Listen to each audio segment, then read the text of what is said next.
Student, हम लोग वासुदेव दास का क्वेश्चन नंबर 55 होल्डिंग कंपनी का शुरू करेंगे। ठीक है, इसका पिक्चर थोड़ा अच्छा नहीं आया। जिन लोग का बुक है वो लोग बुक देख सकते हो। तो इसमें सम नंबर 55 थोड़ा बड़ा भी है और बहुत सारा अच्छा अच्छा एडजस्टमेंट भी है, एकदम स्टैंडर्ड सम है। और ये बीकॉम 2007 में भी आया था, बीकॉम 2007 में भी ये आया था। चलो इसको शुरू करते हैं।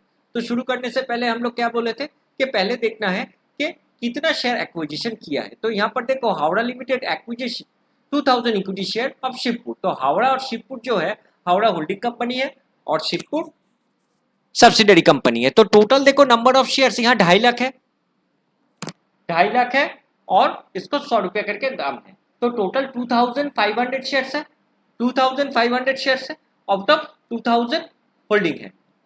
तो यहां पर हम लोग लिखेंगे 2000 आउट ऑफ 2500, तो 4/5। तो माइनॉरिटी पोर्शन कितना आएगा? As very simple, is 1/5। ठीक है,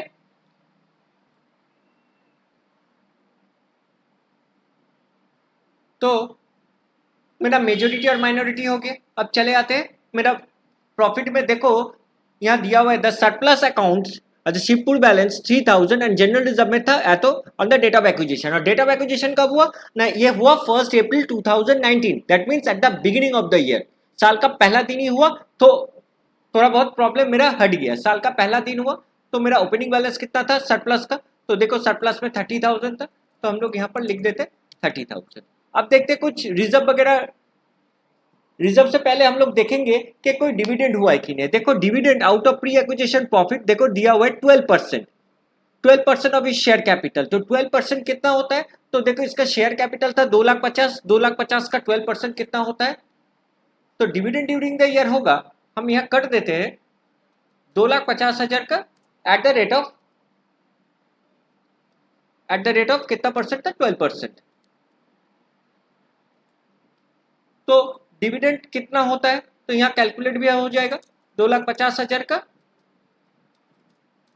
12%, 30,000। क्या 30,000 मेरा था और डिविडेंड देने के टाइम भी 30,000 हो गया। तो इसका मतलब क्या हुआ कि मेरा कुछ भी मेरा बैलेंस बचा नहीं है, कुछ भी मेरा बैलेंस बचा नहीं है। जितना के था उतना के पूरा ही का पूरा मेरा डिविडेंड देने में चला गया, क्योंकि सब्सिडरी का 2,50,000 शेयर था और ये 12% था। तो मेरा प्रॉफिट ड्यूरिंग द ईयर कितना होगा? तो देखो यहाँ पर at the end of the year देखो सरप्लस अकाउंट कितना है? 90,000 है। तो यहाँ पर एक्चुअली 30 से ये 30 माइनस हो गया, एक्चुअली ये माइनस है तो ये 0 हो गया। तो 0 से देखो यहाँ 90,000 मेरा सरप्लस है, सब्सिडरी का मेरा कितना सरप्लस था? 90,000। तो प्रॉफिट ड्यूरिंग द ईयर पूरा का पूरा 90,000 ही मेरा पोस्ट में चला जाएगा। क्यों? क्योंकि ये पूरा 0 महीना है और यहाँ पर पूरा 12 महीना है। क्लियर? तो प्रॉफिट ड्यूरिंग द ईयर 90,000 हो गया। अब चलो और क्या एडजस्टमेंट है? मेरा डिविडेंड का पोर्शन हो गया। देखो यहाँ पर 20,000 purchase stock and the entire stock held is Howrah at a profit of 25%। ये अनरियलाइज प्रॉफिट हो गया, इसको थोड़ा साइड कर देते। Machinery standing on the book 1,20,000 at the date of acquisition of share we revalued at 1,44,000। तो सिंपल बात है कि 1,20,000 बन गया 1,44,000। तो यहाँ पर सिंपली दिख रहा है कि मेरा प्रॉफिट ऑन रिवैल्यूएशन है। Profit on revaluation of what? The profit on revaluation of machinery. तो यहाँ पर हम लोग प्रॉफिट ऑन मशीनरी लिख सकते हैं। तो मशीनरी में प्रॉफिट एंड लॉस अकाउंट में कितना लिखेंगे? 25,000।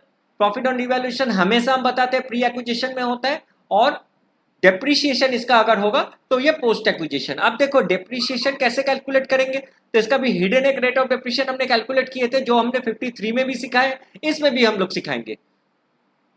1,20,000 जो था 1,20,000, और यहाँ देखो मेरा मशीनरी था 1,08,000। तो बुक वैल्यू था 1,20,000 और बन गया ये 1,08,000। तो रेट ऑफ डेप्रीशिएशन कैसे होगा? तो वेरी सिंपल, मेरा डेप्रीशिएशन हुआ कितना? तो देखो 1,20,000 था, मेरा बन गया 1,08,000। तो मेरा डेप्रीशिएशन हुआ 12,000, मेरा बुक वैल्यू कितना था? 1,20,000। तो हम लोग अगर रेट अगर निकालने चाहे तो आराम से दिस डिवाइडेड बाई दिस, क्योंकि 12,000 डेप्रीशिएशन था टोटल 1,20,000 में, तो मेरा रेट ऑफ डेप्रीशिएशन ये आ गया 10%।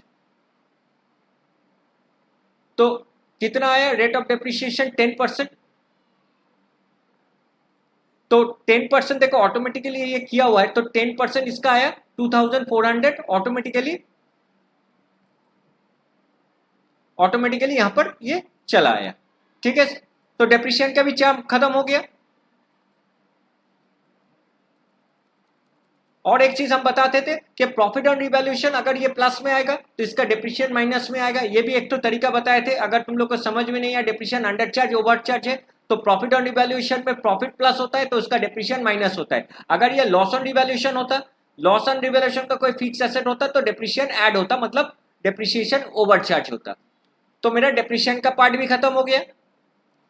अब देखो और क्या है, अभी हम लोग आते हैं जनरल रिजर्व में। तो general reserve eight the beginning of the year देखो 50,000 था, तो यहाँ डाल देते हैं 50,000।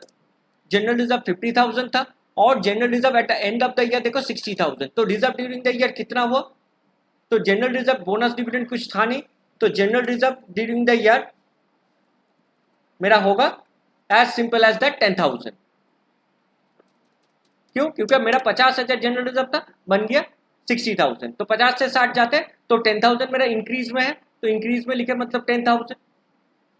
ठीक है, तो मेरा प्री और पोस्ट का खत्म हो गया। प्री पोस्ट खत्म हो जाने के बाद हम लोग को आते हैं वर्किंग नंबर 3 में, जो कि कॉस्ट ऑफ कंट्रोल है। वर्किंग नंबर 3 में कॉस्ट ऑफ कंट्रोल। तो कितना यहाँ पर शेयर इन्वेस्ट किया था, तो यहाँ पर देखो 2,000 शेयर खरीदा था।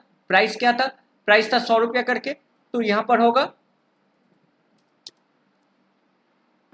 2,000 शेयर इंटू 100। सॉरी, पैसा कितना इन्वेस्ट किया हमने गलत किए। पैसा इन्वेस्ट पर यहाँ पर हुआ था देखो 3,80,000, तो यहाँ पर लिखेंगे 3,80,000। और कितना डिवेंचर था, शेयर और डिवेंचर खरीदा था 2,000 इक्विटी शेयर खरीदा था 100 रुपया करके, तो यहाँ पर हम लोग 2,000 लिखेंगे, और ये मेरा 100 रुपया हो गया, तो मेरा 2 लाख हो गया। इसके बाद देखो प्री एक्विजिशन प्रॉफिट आ गया। बोनस डिविडेंड इसका कुछ था नहीं, और dividend from pre acquisition profit. देखो एक नोट हमने बनाए थे कि डिविडेंड के लिए क्या होता है। डिविडेंड के लिए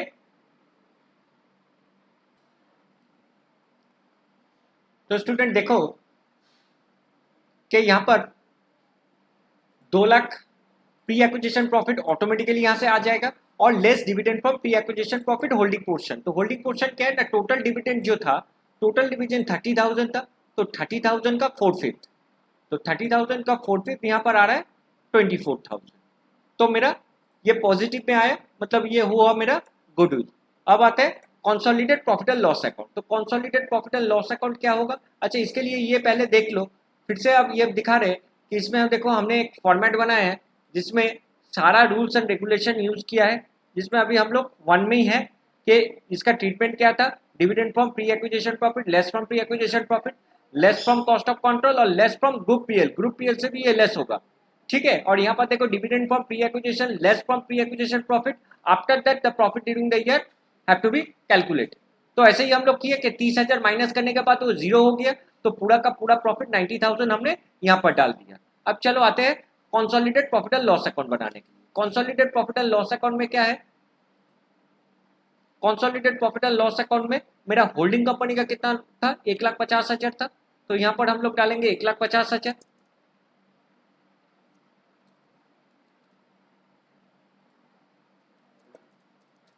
1,50,000।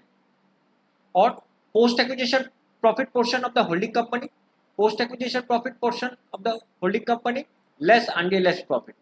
Post acquisition profit portion of the holding company कितना होगा, तो देखो होल्डिंग कंपनी का प्रॉफिट पोर्शन है 87,600, तो 87,600 का हम लोग यहाँ पर कैलकुलेट करेंगे। क्या करेंगे ना, मेरा 87,600 का 87,600 का 4/5, 87,600 का 4/5 जो होता है तो कितना होता है 87,600, 87,600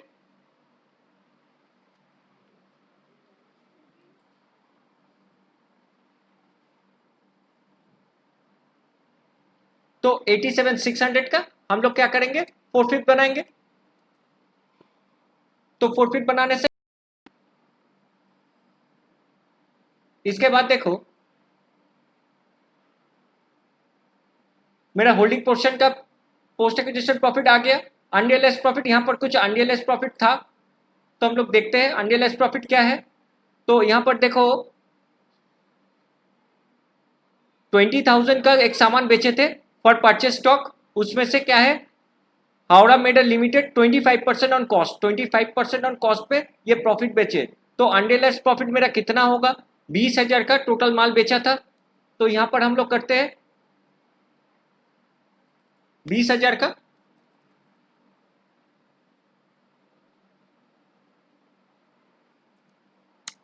ऑन कॉस्ट है, प्रॉफिट जब ऑन कॉस्ट होता है 25/125 बोला है, तो इसका रिजल्ट क्या होगा 20,000 डिवाइडेड बाई 125 इंटू 25,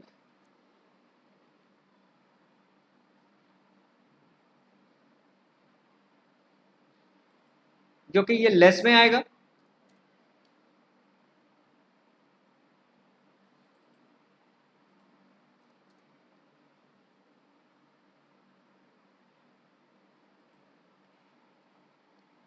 इसका शायद कुछ ये होगा फॉर्मूला इसमें,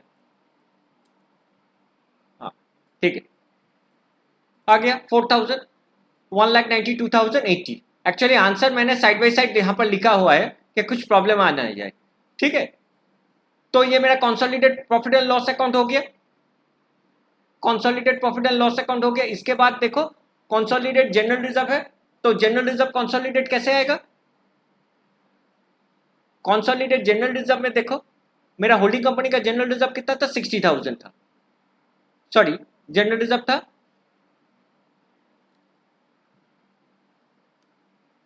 1,00,000, तो यहां पर हम लोग डालते हैं 1,00,000 और सेम कॉन्सेप्ट से हम लोग करेंगे, सेम कॉन्सेप्ट से जनरल रिजर्व किए, उसके बाद सेम कॉन्सेप्ट से हम लोग का जनरल रिजर्व का पोर्शन कितना आया था, तो general reserve during the year था देखो 10,000, तो 10,000 का कितना लेंगे हम लोग 10,000 का ओनली 4/5 पोर्शन, तो यहां पर हम लोग करते 10,000 इंटू 4/5, क्योंकि होल्डिंग पोर्शन देखो यहां पर लिखा भी है post acquisition profit of the holding portion, ठीक है।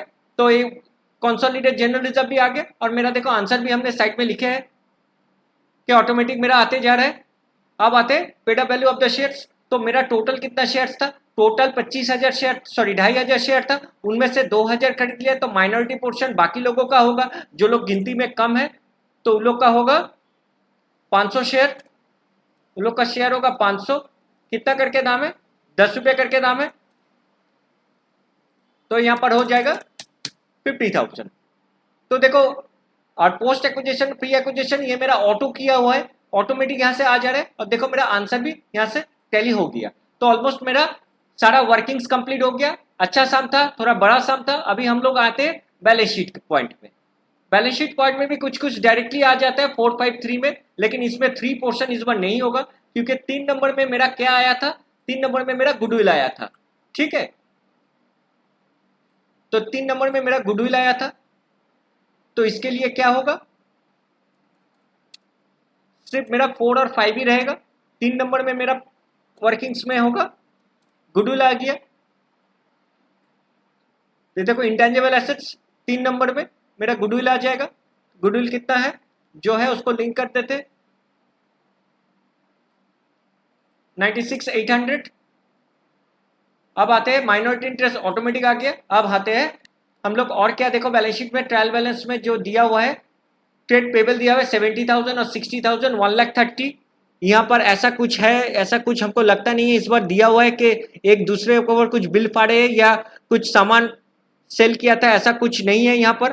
तो हम लोग डायरेक्ट 1,30,000 लिखेंगे, ट्रेड पेबल डायरेक्ट चला आते और ये दोनों मिला के आते 1,30,000।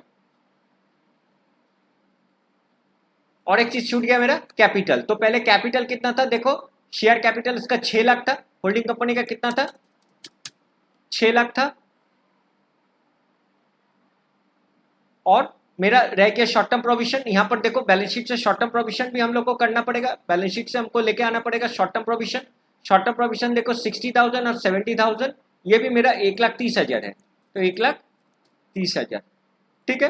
तो मेरा बैलेंस शीट टोटल आया 12,44,400। अब चले आते हैं एसेट्स में। तो एसेट्स में क्या क्या है, देखो एसेट्स में मेरा फिक्स एसेट जो है, फिक्स एसेट 3,30,000 और 1,88,000। तो हम लोग यहाँ डालते हैं कितना, फिर से एक बार देख लेते हैं, 3,30,000 प्लस 1,88,000 प्लस मेरा रिवैल्यूएशन हुआ था 24,000, प्रॉफिट हुआ था इसलिए प्लस हुआ, और उसका डिप्रिशिएशन जो है 2,400 वो माइनस हो गया, तो ऑटोमेटिक आ गया। स्टूडेंट होपफुली तुम लोग को ये समझ में आया है। अब आते हैं इन्वेंट्रीज में। देखो इन्वेंट्रीज में मेरा एसेट्स में और क्या था, अच्छा एसेट्स में इंटेंजिबल एसेट ऑलरेडी 60 और 40 1 लाख था, और मेरा गुडविल था इतना, तो हम लोग इसको बोल सकते हैं कि इसके साथ हम लोग और 1 लाख इसमें ऐड कर देंगे, 1,96,000 कॉन्सोलिडेट गुडविल 96,800 आया था मेरा कैलकुलेशन से, और 1 लाख ऑलरेडी था। अभी हम लोग आते हैं इन्वेंट्रीज में।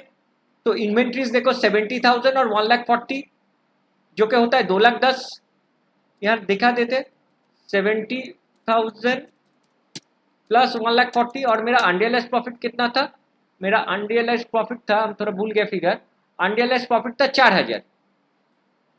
तो अनरियलाइज्ड प्रॉफिट कितना था, -4,000। इसके बाद देखो इन्वेंट्रीज हो गया, ट्रेड रिसीवेबल 60 और 1 लाख, 1,60,000 आराम से यहाँ पर बैठा दो, कुछ है ही नहीं trade receivable. Cash and cash equivalent कितना था, कैश इक्विवेलेंट मतलब बैंक 80,000 और 62 मतलब 1,42,000 था, 1,42,000 था, और कोई मेरा अदर करंट एसेट नहीं था, तो 12,44,000। और यहाँ पर भी देखो बैलेंस शीट मेरा 12,44,000, जो आंसर है वो है 12,24,000। एक गलती मेरा हुआ है, देखो यहाँ पर 20,000 का सामान बेचा था, सॉरी शिवपुर लिमिटेड और 20,000 फॉर परचेज ऑफ स्टॉक, मतलब शिवपुर को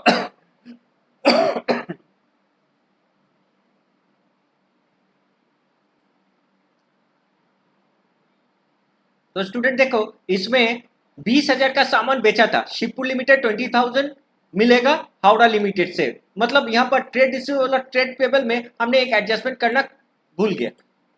क्या होगा एडजस्टमेंट ना, जो इंडेप्टनेस है एक दूसरे के ऊपर जब भी बेचते हैं कुछ सामान, लेकिन वो अनरियलाइज हो जाता है, तो प्रॉफिट तो अनरियलाइज होता है, तो स्टॉक से माइनस होगा, ये 20,000 भी हमको नहीं मिलेगा, तो 20,000 यहाँ से लेस कर दिया। सिमिलरली हम लोग ट्रेड रिसीवेबल में जब करेंगे, ट्रेड रिसीवेबल में भी हम लोग को 20,000 माइनस कर देना है। अब जाके देखो 12,24,000 मेरा बैलेंस शीट मैच हो गया, यहाँ पर भी बैलेंस शीट 12,24,000 है, और बैलेंस शीट मेरा 12,24,000, और यहाँ पर भी 12,24,000। होप तुम लोग को ये समझ में आया होगा। वीडियो को अच्छे से देखो, इसका पीडीएफ भी हम भेज देंगे, अच्छे से इसका वर्किंग्स और ये देखो, ऐसे ही टाइप का वर्किंग्स हम लोग को करना है, करके हमको सबको सॉल्व करना है। और मेन जो पार्ट है, बार बार बता रहे हैं, ये प्री और पोस्ट एक्विजिशन प्रॉफिट यहीं पर ही खेला है, नॉर्मली सारा चीज यहीं पर ही खेला है। कैलकुलेशन ऑफ प्री और पोस्ट एक्विजिशन प्रॉफिट जो अच्छे से करेगा, मतलब ये फिगर, मतलब ये पोर्शन मेरा अगर सही होगा, दिस पोर्शन, तो मेरे को कोई रोक नहीं पाएगा कंसोलिडेटेड बैलेंस शीट और होल्डिंग कंपनी का बैलेंस शीट बनाने के लिए। होप तुम लोग को समझ में आया है। इस वीडियो को अच्छे से देखो बार बार, और बाकी सब तुम लोग खुद से ही कर पाओगे। Thank you so much.